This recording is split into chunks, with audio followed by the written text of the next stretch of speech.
What I love about improv as a mover is the way that you have to turn off your preconceived ideas of what you think your movement should be like, and to move in a way that is open to undiscovered areas in your movement or in your mind.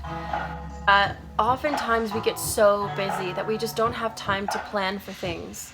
And I used to be a huge planner. I would really spend hours just planning out my day and what I would say, who I would talk to, and realizing that I just don't have time for that.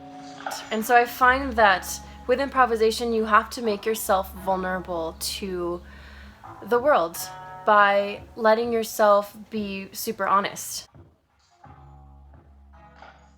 So improvisation is not only the act of being honest, and also it is the act of being truly vulnerable and being truly yourself. And we forget how to connect with people, genuinely connect with them, because we really have to listen in order to move with them. You, in a way that's not forceful, you have to really open yourself up to them and their body. The more contact points you have with their body, the more that you can communicate with one another. The more you're putting your weight into their weight, the more that they can feel you and know which way your momentum is going. Improvising with somebody requires an element of vulnerability. So if I become shoulder to back with them or head to stomach with them, with rolling and staying connected, that as you move with them, sharing that center of gravity through weight sharing is contact improv. But what's really special about it is that you're connecting with somebody in a physical manner, which can be extremely healing. It takes the attention off of you as a dancer, so you're no longer performing, but you're connecting. Every moment is a special moment with that other person.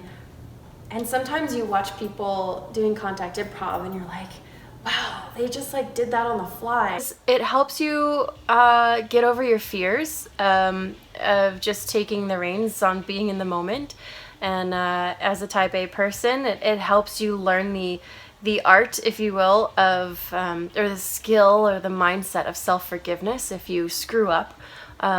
Or maybe you didn't screw up. Maybe that's just a pathway, a doorway into something that you didn't know about yourself or that you could do.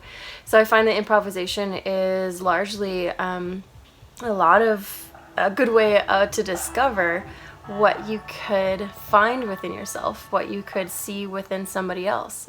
I love that honest factor. And obviously there are rules and guidelines and underlying skill sets and techniques that you learn when you're doing something like dance or music and improvising within that art form. But I think that improvisation factor and skill is probably part of the growth of becoming a mature artist and owning it and letting it come from a place of honesty.